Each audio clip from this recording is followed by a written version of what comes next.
Welcome to Thought to Action, presented by Project Sentinel and the Herb London Center for Policy Research. I'm Chris Cordani, hosting this edition of the show. For more, subscribe to our YouTube and Rumble channels, follow us on social media, and visit our website, projectsentinel.net. The FTX scandal has been likened to the big Bernie Madoff mega Ponzi scheme. The ripple effects will continue to be felt through financial and political circles for a while as investigations continue. This after Sam Bankman-Fried's arrest and more investigations coming. With me to discuss these important issues are Project Sentinel President Lieutenant Colonel Tony Shaffer and Project Sentinel Senior Fellow and Resident Cryptocurrency Expert Tim Furey. Gentlemen, let's start with Tim. After Sam Bankman-Fried's arrest, this iceberg-like underbelly of the case will still be investigated for, well, a long time to come. We're going to find out a lot more. But since you're immersed in the field, Tim, what does the uncovering of the FTX scandal mean for the entire cryptocurrency market landscape? First, Chris, thanks for being here. It's very timely to hold this meeting, so appreciate being invited on. I would say that, there's multi-level issues here. First off is the issue of trust in the industry overall. SBF, Sam Bankman-Fried, the CEO of FTX, was, I guess, likened to a golden boy within the industry. This is a guy that flaunted around not only the tech community, but also high society. He was, seen as this big, amazing finance trader and guru, palled around with Congress, was all over the place. And then in a span of mere hours, the entire system came collapsing down. So everybody went from thinking about that this is the, liking it to, let's say, the credit crisis. This is the JP Morgan coming in to save Bear Stearns. And that's what FTX was for an early part of coming in and backstopping a lot of these companies. And all of a sudden we have a situation where the emperor is not wearing any clothes and the whole house of cards collapses. So I think there's the issue of on the surface of trust, right? If they can go down, who else can go down? So that's number one. And number two is that a lot of other big institutions were counterparties to trades with FTX. So they found the other side of their trades all of a sudden not there. And so a lot of those companies that some of them had already other exposures to other failed centralized entities were now finding themselves in additional trouble. And this has caused a bit of contagion that has definitely rocked the digital asset space. So, well, being someone completely new to this whole issue, I'm going to put a couple of questions to Tim that I'd like him to help our audience understand, because like many in our audience, I was born in 1962. I don't necessarily understand crypto. It's not something that's been on my radar until now, because now it seems like people are paying attention. And I think there's a distinction between Bitcoin, which was created to have a certain finite number of coins, which I'd like Tim to talk about a little bit, versus cryptocurrency. Cryptocurrency being that which Sam Bankman-Fried really engaged in. As my understanding is, he didn't even own any Bitcoin, although he was trying to say he was owning Bitcoin, just saying. And the fact is, I don't feel the need to defend the industry, but Tim is a friend and a senior fellow. I think I have the need to point out in the defense of what he does regarding his profession. Sam Bankman-Fried is a fraud. He simply used the technology and levers of the new industry to do one of the oldest crimes on the planet: fraud, flat out fraud. So I think it's important to distinguish between Sam Bankman-Fried's fraud and the inherent challenges that the new industry has. So I'd like Tim to kind of talk a little about that, because I believe Bankman-Fried is doing everybody a disservice by the fact that so much of what he was doing was purely focused on personal gain, using these things to do it. And just a little history. Sam Bankman-Fried started off after leaving Jane Street in, I think, 2017 to open an arbitrage outlet called Alameda Research. I can't even say that darn word. How do you say it, Tim? Alameda Research. Alameda. Which is supposed to be an arbitrage. Basically, the idea was he was a wunderkind, as Tim said, and was making all this money from taking crypto, buying it in the U.S., selling it in Korea, I guess there was some issue about the kimchi something or another where he was like just brilliant, being able to sell up to 60% differential between the two nations. And supposedly that success was the startup capital for what then became FTX, future trading system, future trading exchange, FTX, and the FTT token, which is that brand of placeholder. And Tim may get upset with me for saying it, but the FTT token is just like monopoly money. It has no value. It's basically whatever the value is assigned to it by those who say they own it. And in this case, it's the case of Bankman-Fried. He owned the exchange. He owned the token. He owned the bank, which essentially managed everything. He owned the whole thing. There was no oversight. There was no managing of conflict of interest. And I think that's what allowed for what John J. Ray, the current CEO of FTX, who's liquidating the whole thing, said there was no controls, which is never a good idea. As I've always joked with folks, whenever you hear a lawyer use the word commingling, it's never good. And the commingling of all these funds, all these issues, is what really, I think, resulted in all this. So when you just set aside the technology and everything kind of having this shiny newness, a new car smell, you're talking, in this case, an old-fashioned fraud that was perpetrated on those who bought into it. And let me say one more thing. I'm sorry, Tim, I'm a little bit grandstanding.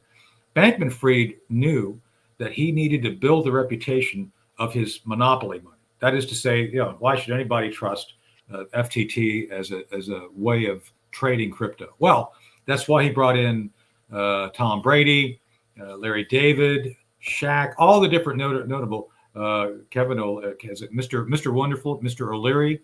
He brought all these folks in to essentially be the bright, shiny thing that people focused on so that they would take real funds, real hard currency, give it to FTX and put it in FTT, that then was diverted over for it all to be used in Alameda, to be used in very risky trades, which apparently they all lost, and for buying his parents a $16.8 million vacation home in the Bahamas. Wow. I wish I could have done that for my parents, but apparently it was all coming out of these hard funds that were partially obtained by this massive blitz of media. So, Tim, is that a good, fair representation of the situation regarding SBF? Did I miss something, or is it something you felt I wasn't fair about? Yeah, broadly speaking, I think that's right. I mean, you've unpacked a lot there, certainly. And I think one of the points to throw out there early, and I think you alluded to this, was that SBF was not a crypto guy, right? He came from Jane Street Capital. He was a Wall Street guy. He was a mathematician coming from MIT, big quant guy, worked at Jane Street Capital that employs a lot of quant strategies. And then, basically looked for the way he could make the most money. And he even actually is quoted in an interview saying that he would have done orange futures instead of trading crypto if he could make as much money. So again, he, even in his very early stages, didn't necessarily understand the technology or what its potential was or any of those aspects of it. He just saw that there was a liquid and vibrant trading market, global trading market, and then he used to exploit that. And as you said, what he did was he initially just identified, and this was a very smart move, that there were international arbitrage opportunities, that when you take account for, let's say, currency fluctuations, a Bitcoin would trade for $10,000 in the US and $15,000 in Japan, right? And so you could then move around and make a large amounts of money. And I think he was making millions of dollars each day. And what he then did is, over time, though, those arbitrages go down, right? I mean, you can find a $20 bill on the floor, maybe find another one of it, but eventually everybody starts picking them up, right? So he had to find new ways to make money, and it became harder and harder as more professional traders came into the industry to find these arbitrage opportunities. But given the amount of trading he did, he had built a deep enough book where he then started his own exchange where he could then take fee-based capital, which of course is the goal of all exchanges, all financial institutions, to be able to take little pieces of every transaction. And then he basically institutionalized into FTX. And then as part of that, he issued what's called the FTT token, which is, we're known in the industry as a native token within the exchange. And what these things are basically supposed to give you is, let's say, reduce fees on trading, other kind of benefits within the network. So it's almost kind of like, a degree of membership card that you'd use for, let's say, Costco or something like that. But unlike the membership card in Costco, these tokens are traded in the secondary market, right? So you could buy these on an exchange in Japan or wherever you necessarily were. And so FTX was sitting on a big treasury of these things. So let's say they had 1 billion tokens, right? And they're being valued in the secondary market as $1. And FTX turn around and say, well, we're sitting on $1 billion, right? Which is rather deceptive, because again, if all of a sudden the company goes down, the tokens go down with it, and that creates a fundamental problem because they both go to zero together. So what FTX was doing was basically using this $1 billion treasuries, whatever is collateral on loans and other issues. But of course, when the company went to zero, it went to zero. So again, I'm kind of cautioning people, because I feel as a think tank we need to be neutral. And so my belief is, well, I don't fully understand crypto, I don't fully understand Bitcoin. The idea of trying to support someone destroying an industry based on one person's bad acts is not adequate. I think there needs to be an education process. And Tim, I appreciate you kind of helping us educate our audience here, because I think people need to understand that what Bankman-Fried did is not representative of the entire industry. Is that fair? Would that be a fair statement? Yes, absolutely. And I would, and maybe we can post a link to it. I would actually encourage everybody to listen to or read the transcript of the Senate hearings that went on yesterday. Senator Pat Toomey from Pennsylvania gave a great speech on that really goes into how what SBF did was a classic fraud. Good. And it really gives a great summary of the potential of this industry. And I mean, he frankly said, look, after the housing collapse, we didn't turn around and get rid of mortgages, or after we've had any number of scandals in which, let's say the HSBC scandal in Latin America or elsewhere, where U.S. dollars were financing narco terrorism, we didn't get rid of the greenback. So why are we putting the whole kibosh on this industry, right? Or some representatives had said, oh, well, we need to pause the industry until we've actually got a way to regulate it, which again, this shows a fundamental ignorance of how this works, because this is a decentralized system, an ecosystem. No one player can walk in and turn it off. You can't. The government of Canada cannot shut off. Before Chris jumps in, let me hit that point, Tim. Some have seen Bankman-Fried's failure, which I would say is catastrophic and maybe some purposeful, as a canard, as a way of justifying government jumping in. Remember, his parents are both Democrat operatives, and they are not regulatory oversight lawyers, as Mr. Wonderful keeps saying. They are tax lawyers. And last time I checked him, the one thing the government loves is taxes. Just saying. Yep. So could this well be some sort of I don't necessarily want to say a conspiracy, but wouldn't it be funny if the government had justification to get its claws into regulating all this? Is that peculiar or what? Yeah, what could go wrong with that, gentlemen? Yeah, what could go wrong with that? Really? Yeah, and I think though, obviously that's one of the things that the people that want to even shut down the industry will jump on this. But luckily, a lot of the people on the pro crypto side are coming back and saying, like, look, this was a centralized failure based on a bunch of Wall Street guys doing the usual frauds that people have fallen victim to for thousands of years. And this almost shows why this kind of decentralization is needed, because if you did have these kind of distributed networks and what's called decentralized finance in place, you wouldn't have been able to get away with this, because also within a lot of these blockchain networks, everything's public. You can see everything on chain. It's all there. There's full transparency. So you wouldn't have this kind of hidden BS and accounting that's done on Slack channels.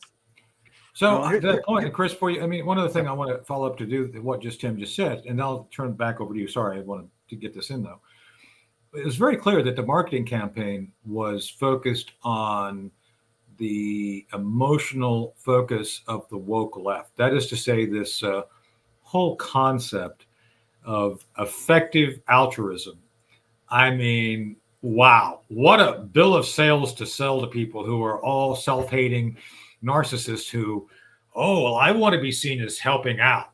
And to me, Tim, that campaign was brilliant. It was all about focusing on all the woke agenda issues to get the woke folks to be the face of this, to say, hey, we can be trusted because ultimately this is the most generous billionaire in the world. That was his thing. Oh, he's just making all this money so he can give it away, which, by the way, he admitted was all nonsense in an interview that he didn't know was an interview.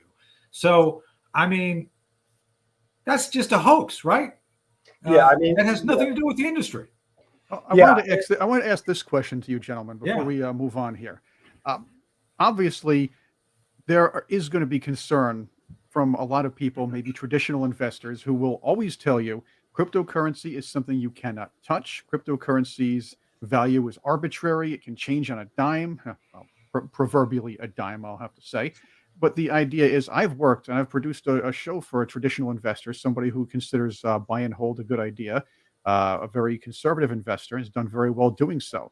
And he was apprehensive about cryptocurrency. I'm sure there'll be a lot of people that will be after seeing all this. And again, because you can't touch it, the value can go this way or that, and the government can stick its claws in it at any time. The question is, though, how has this scandal, not only this one, but if you remember a couple of years ago, that the guy from Canada who died and nobody could get into their it was a Canadian exchange, and nobody could get into their programs, and they lost their money that way. How much has this and past problems with crypto exposed national and financial security issues in the Western world? Oh, I think there's a lot packed into there as well. I think there are certainly issues with education of folks who enter the space. Again, things here are done a little bit differently, right? And there's ways to, let's say, if you own Bitcoin, you can do what's called self-custodying, right? Where if Bitcoins you never get emailed a bunch of Bitcoins or get sent in the mail or a code. Like, the Bitcoins always stay in the blockchain, which is essentially a digital ledger that continues to build throughout time, that every participant in the network has access to, right? So everybody who runs the Bitcoin protocol is running the ledger and helping building it and keeping it going, and everybody can see what happens with it. And this is also why it's they call it immutable, because you can't just go in and hack it because everybody's watching it at the same time, right? So you have all of these people who you don't know, who you don't need to trust, who are participating in this exchange of value back and forth that is incredibly difficult to actually cheat and break, right? And so when the whole Bitcoin came onto the market, this was at a time when we were in the midst of the credit crisis. You're talking 2008 going into 2009, and even the U.S. dollar wasn't trustworthy. So this was a system that was created to create a currency, and Bitcoin is intended to be a pure currency. The thousands of other tokens, for the most part, are not. But where you had a system where you didn't have to worry about the monetary or fiscal policies of big governments and their whims to just print money, right? The code itself is designed to go up to 21 million tokens, period, forever, over a de-escalating amount of time. It's based on an algorithm. It's based on math, not some politician. And so that was the envision for it. There's no governments that could mess with it. That it provide freedom and liberty to all the participants about. And it's since grown, from pennies to as much as I think it got up to around $69,000 a few months ago. But again, to participate in the network, you have to, have a basic, hygiene, right? So if you, let's say, decide to self-custody, or whether you use an exchange, let's say a Coinbase or a Gemini or one of those, you have to know what the risks are and educate yourself before you start throwing money into some exchange that may not be all that reputable. Yeah, and one of the things I want to mention, Chris and Tim, on this is that your basic funds that you have in your account, the government pays you in dollars. That's still digital. I mean, the moment you deposit something, it's not physical anymore. The bank has it. You count on the bank maintaining the value of the dollars you have now introduced? Is there an instrument that tracks it? Well, yeah. I mean, you can have a dollar bill, but once you relinquish that dollar bill, you're counting on someone else maintaining a record of that. So I would argue in many ways, we already have a digital currency system that we use banks as the bridge of trust that that basically we go to. But the idea that all these new things cannot be protected by blockchains and things like that, I think is possible. And I agree with you, Tim. The whole idea of divesting governments from the ability to control this is important, because so much of what I think they're trying to create here with SBF is the justification for a Chinese-style social credit system. That's where they want to drive this. That's why the government wants to run all this. And I don't want to sound paranoid, but this is what I see happening. That's why I see them trying to drive all this. Yeah, I think that element is what you're referring to is called a central bank digital currency. That's right. CBDC. And I personally have a lot of reservations to this. I appreciate that the governments are looking into technology. It definitely adds legitimacy to it. But then again, if you did start actually issuing something like this, you have to recognize that you're giving the government quite a bit of power, right? They could, let's say, turn off the money of certain groups that they don't like. So that's kind of the nefarious end of it. But let's say you had a government that wanted to create some kind of monetary policy. Let's say they wanted to increase spending.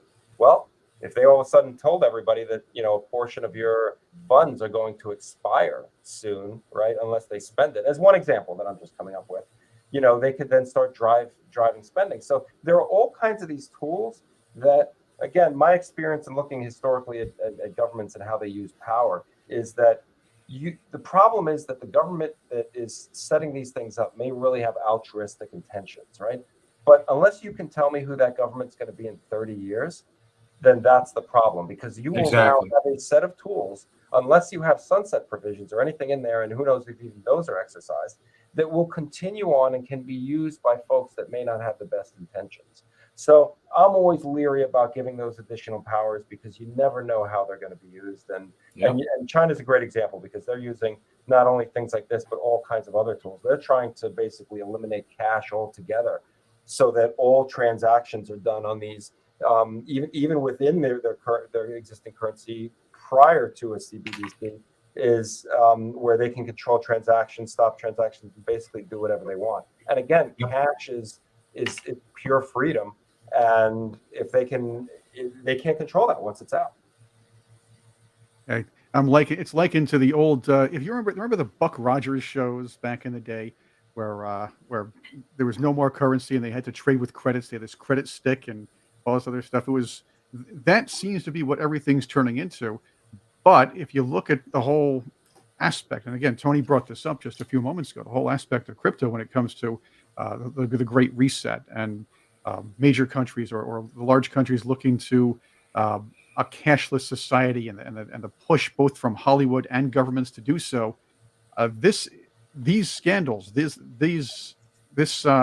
issue with FTX, the issues in the past. Again, I'm going to refer to I wish I remembered the name of that Canadian company, but I'm going to refer to the fact that somebody could screw up a password. Somebody who's in control of everything could pass on and not have a succession system. Somebody with fat fingers could screw everything up, like you may have seen one or two times with the actual stock market we've had over the last maybe 10, 15 years. A panic could cause some serious implications when it comes to cryptocurrencies. But there are some people who are making very good money and say this is going to be a terrific investment for the future. It's going to be efficient and it can save a lot of paper. We understand those points of view. So what I need to ask both of you before we close this out and continue this discussion in the future, as more news comes out about FTX and what is going to happen with crypto in the years to come, decades to come as well. What do both of you see as the future for cryptocurrencies in general? Tim, you're the actual man in it. So yeah, let's hear from Tim first, and we'll go to Tony. So what I would say is that my theory is that crypto goes through these boom and bust cycles, right? The bust cycles being, which every industry does. You see it in real estate and other, in finance too. We like to call our downturn crypto winters. This is just another one of those. I lived through the one in 2018, which I would say was even worse. At that time, folks were running around saying that the industry is dead, it's all over, and nobody would even take a blockchain-related meeting. And I don't see that dynamic at all going on. People are still building, people are still talking about the future. It's just worrying that another shoe will drop. But what I will say, and this goes to your question, is I think the next iteration, the next drive forward, the companies within the industry are going to actually have to show real utility value, right? You can't go in there and start talking about, the magical coins that do some magical thing on a network that doesn't exist yet, and all that kind of stuff, right? Like the FTT token. I think you'll have to show how it is that your technology, can be deployed by mom and pop or in a real industry setting. But I think that's part of an evolution. Remember, the industry is only 10 or 11 years old now. Actually, no, I think we're probably around 13 at this point. And that's still a very nascent industry that is, I think, made true leaps and bounds with regards to not only the breadth of technology, but the amount of talent and capital that's deployed into it. And it's just going to take a time to get where it needs to get. Well, my view is just any new technology is controversial until people fully understand it. I'm in that group, and so I am frankly ambivalent to digital currency. The two things I am concerned about is, first off, preventing government control of the new technology. I think Tim is, in a great field that has a lot of potential. There's going to be, as he mentioned, ups and downs, but the government should not be the one creating those ups and downs. And things like SBF should be dealt with like they would any other Bernie Madoff style Ponzi scheme. Just deal with the individual and be done with it.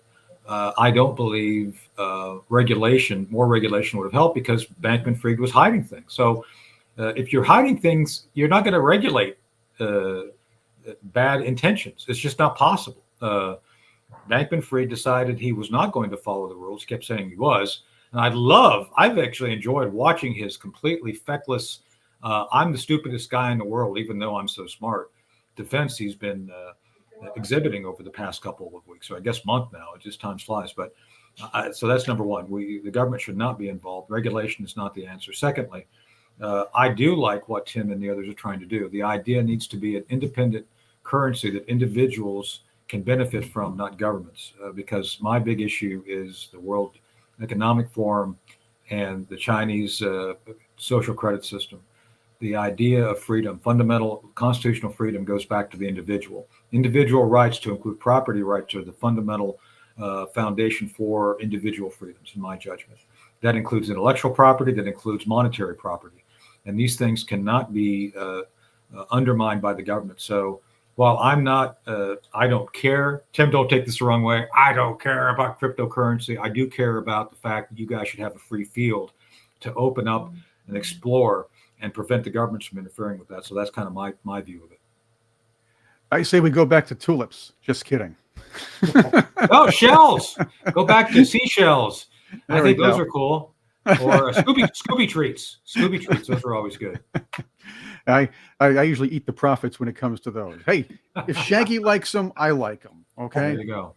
Gentlemen, I want to thank you for this reintroduction to crypto and first discussion about what's going to happen with the industry and what could happen as far as government control and the beginnings. And this is the very beginning, even though it seems like it's been in the news forever, but it's the very beginning of the Sam Bankman-Fried investigations, the FTX scandal. We might even see a lot more going on within the crypto industry. We're going to be on top of that. And of course, Tim, we'd love to have you keep joining us and helping us inform the public about crypto, what's going on. I also don't want to scare people away from crypto. Exactly. That's not what we're about. We're about analyzing and figuring out. No, that's why we're doing happen. this. We want people to understand. Exactly. Yeah. Right. So keep in mind, we're not trying to scare you away from it, but we are going to point out what could happen. We're going to point out that there are some national security issues that need to be ironed out, but we're also going to say that it's been working for a lot of people so far too. So if you're careful, it's like any other investment. The buyer must beware, but the buyer must also do his or her due diligence. Just don't touch guys who run around in shorts, t-shirts, and a big shaggy, unkept head of hair. Just saying. Probably not a good idea. Don't get me started. Don't get me started today. That's right.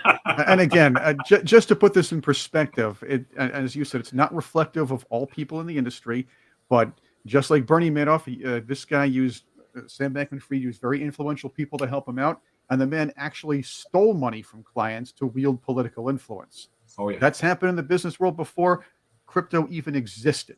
So keep that in Yeah, mind. I mean, that is a whole other rabbit hole to go down. yeah, I know. We should talk about that someday, but next- not today. Right. Yeah, that's another. We don't have time for that. The next yeah. rabbit hole edition of Thought to Action.